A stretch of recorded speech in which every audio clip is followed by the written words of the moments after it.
Fahed, it's good to be with you today. I understand you were born in Palestine before the State of Israel existed. Is that right? Correct.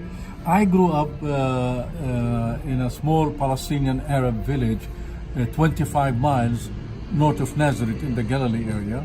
My parents were Palestinian Christians, belonged to the Orthodox Church, and the only thing I remember, Stephen, of the Nakba is going with my father, 5 sisters, and 2 brothers.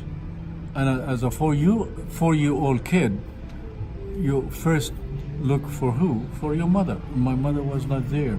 So I can see myself on a television screen running around, Dad, 5 sisters, and 2 brothers, looking for my mother, and she was not there. And suddenly I looked and she was standing on the top of the roof. People need to know roofs in Palestine are flat.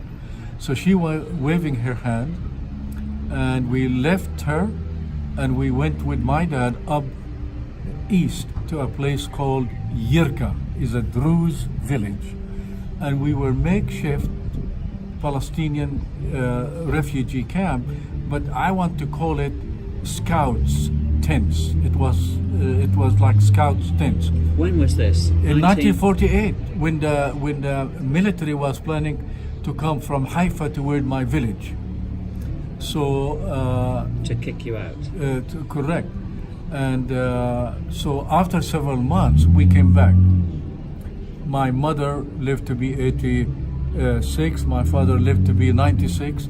But after we came back, 5 Palestinian villages next to my village were destroyed to the ground. That means the people who are listening to me need to know that when the State of Israel was established, 530 villages and towns were destroyed to the ground, and more than 800,000 Palestinians became refugees. So you were able to get back, though? We were able to get back. And so as I think about my story after 50 years in the United States, I'm discovering that the Israeli Jewish narrative is clear in the synagogue, in the church, in the newspaper, on television. I'm discovering that the Palestinian narrative, or my story, is a dead story. Yeah. How did you, I mean, what were your experiences growing up in what became Israel? You became an Israeli citizen? Yeah. The people who stayed in the State of Israel, you know, the people became citizens of the State of Israel, and we basically were discriminated against in education, in labor, in all walks of life. But the only thing I remember vividly in my mind, that any time we wanted to leave our village, we needed to go to the Al-Hakim Al-Askari, the Israeli military governor, to get a permit. To leave your village? To leave my village. So if I'm found in Haifa or Akka or Nahariya or any place in the State of Israel, I need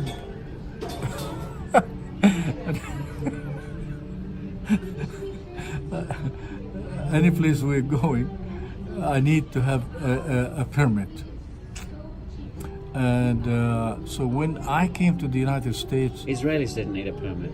No, not at all. So even though I'm a citizen, in the mind of the policymaker or the government, I was still an occupied person. So all of that control of the Palestinian citizen of the State of Israel, both Christians and Muslim, was lifted up after 1967 when Israel occupied Gaza, the West Bank, East Jerusalem. And you moved to the US? Before moving to the US, I wanted to say, I want to salute first my mother, because she was really the spiritual nurturer in our lives as children. Dad was a farmer, so he focused a lot on his work. My mother is the one that helped us to memorize the scripture, the Psalms, the Lord's Prayer.